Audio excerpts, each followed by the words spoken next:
Assalamu alaikum once again. I have to apologize once again today for the interruption caused by just as it happened in my last class. So, well, the hazards of using a phone for recording my lectures. Anyway, so you see, this is where we stopped, right? We were talking about the ambitions of stylistics. We spoke about how there were basically three main ambitions of a stylistician. First of all, to provide hard data to back up linguistic impressions. And the second is to give you new interpretations that were previously not available through, through some linguistic approach. And the third idea is to attempt a general understanding, a general overview as to how literary meanings are made, right? So in this angle, we spoke of one particular example where form and content seem to go hand in hand. So form and content, they seem to reinforce each other. So I wouldn't go into it once again. You can just watch my previous video, previous video of today, all right? So in this case, we had this example of Thomas Hardy's test of D'Urberville's, and how Alec always seems to take up the part of the subject and test the part of the object in the grammatical structure, right? And in this sense, the literary effect seems to be overdetermined, right?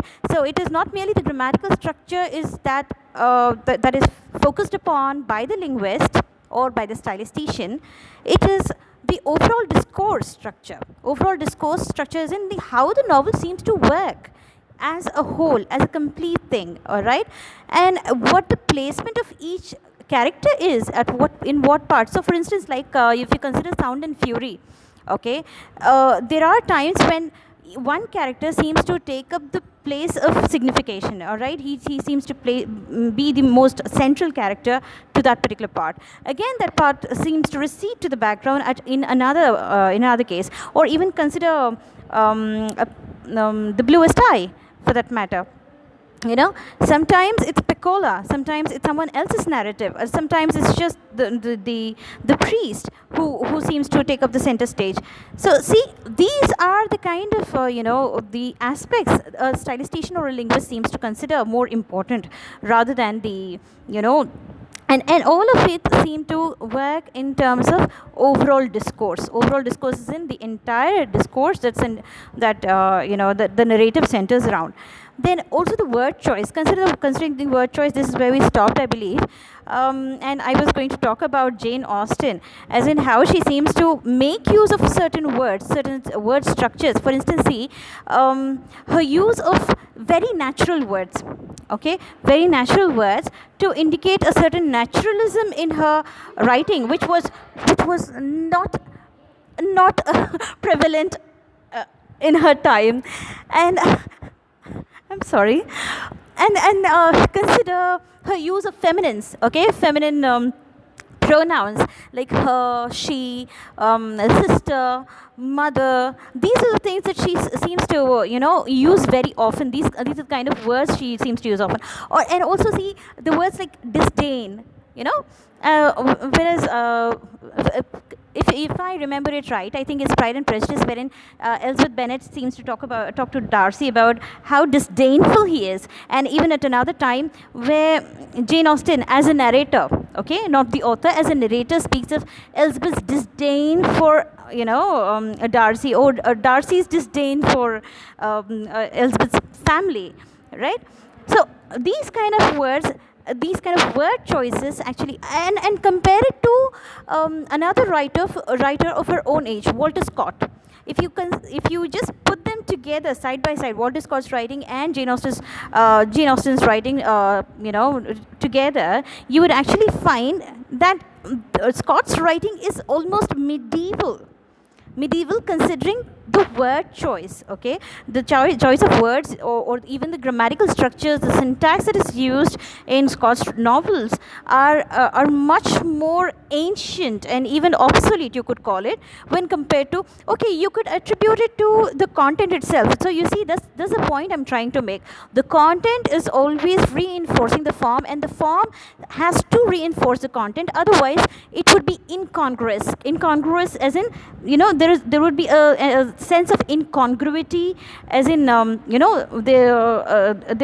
it won't be harmonious.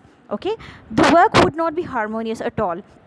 So thus the idea that is being projected or that is being observed by a stylistician. And considering the imagery, again, the imagery is also a necessary part of a narrative. When you consider poetry or a fiction, anything for that matter, the imagery plays a major role in providing the overall discourse a certain harmonious structure. Now, literary meaning basically lies at the root of the grammatical structure that needs to be reinforced and accepted. So you understand, literary meaning lies at the root of grammatical structure. So the grammatical structure actually tells you what the meaning of the words is. I mean, like, not merely the words, the narrative itself is. So the patterns of grammar and syntax, morphemes, phonemes, all of it contribute to the narrative. Now, these are some of the important, not important, but the fundamental writings in relation to stylistics. Carey Wells' Dictionary of Stylistics, Michael Swan's Practical and English Usage, and Stanley Fish's What is Stylistics and Why Are They Saying Such Terrible Things About It? Okay, so these seem to be, well, if you want to have a basic understanding of stylistics, you may want to refer all of those books. Well, now another concern of a literary critic, I'm not talking about linguists here or the stylists here, another concern of the literary critic here would be that the linguistic features of the text have a kind of a degree of evasiveness. Okay, linguistic features of the text, if you rely on the linguistic features of a text to interpret the text, there is a certain hermeneutic gap created. Hermeneutic gap as a hermeneutics would simply indicate interpretation. Okay, hermeneutics simply means interpretation of a text. So linguistic features, if you rely on the linguistic features of a text, a certain hermeneutic gap is created in the interpretation offered by the stylistician, because the utterance itself is of a passive case. Okay, the passive words are used for utterance. All right, and because of this, a certain degree of evasiveness is created. Evasiveness in the sense, they do tell you exactly, to some extent they say that they claim that exactly this is what it means, the usage of this indicates this, but how far it is true? Okay, because it seems to be passive evasive in some cases. So what do stylistics, I mean, that is the ambition of the stylisticians, but what do the stylistic critics do? Basically, they explore the technical aspects of the language of a text. This we have discussed at length already. They explore the technical aspects of the language of a text. So they are mainly concerned with the language and the technical aspect of the language of the text. Example, grammatical structure.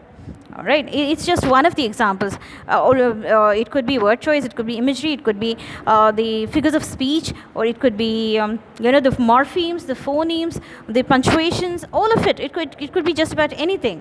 But basically, they look into the technical aspects of the language of a text. Secondly, they look into the objective linguistic data to support existing intuitions. This is something we've already discussed once again. They provide data. They look at it objectively. They do not consider it subjectively. They do not have any bias concerning it. They go into it objectively.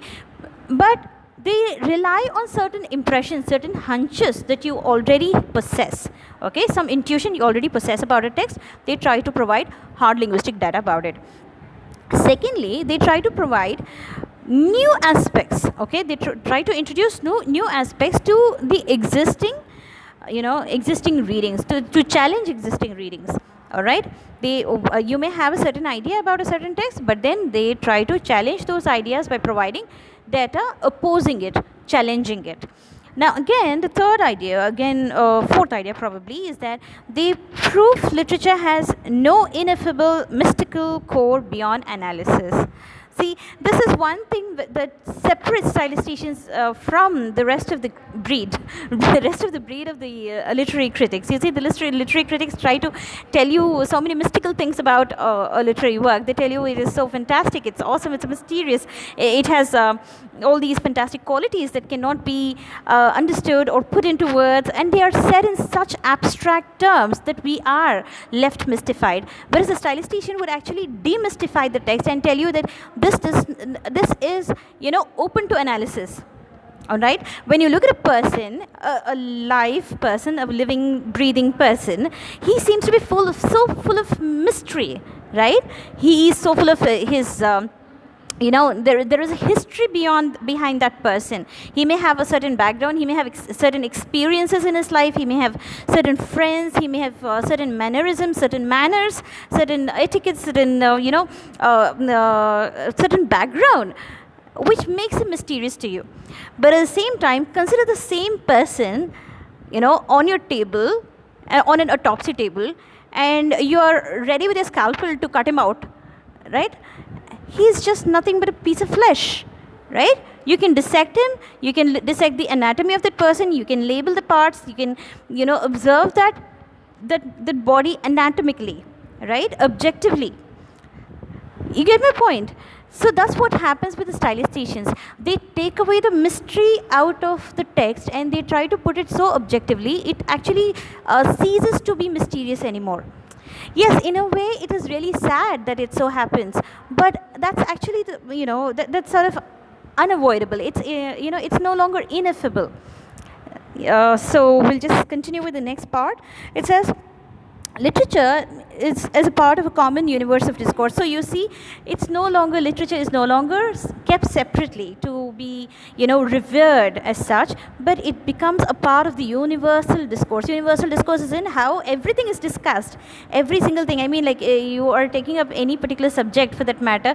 You're discussing trade, you're discussing commerce, you're discussing business, you're discussing psychology, friendships, social life, you anything, right? Literature has so far held a supreme or sort of like an elevated position in in terms of discourse. But now what happens is, from the stylistician perspective, it becomes a part of the universal discourse. A stylistician analyzes this literature just as he would analyze any other social communication. All right, any social talk or news or advertisement or just about anything. Again, they juxtapose literature with other kinds of discourse. That's what I was talking about, how they seem to even compare poetry with advertising.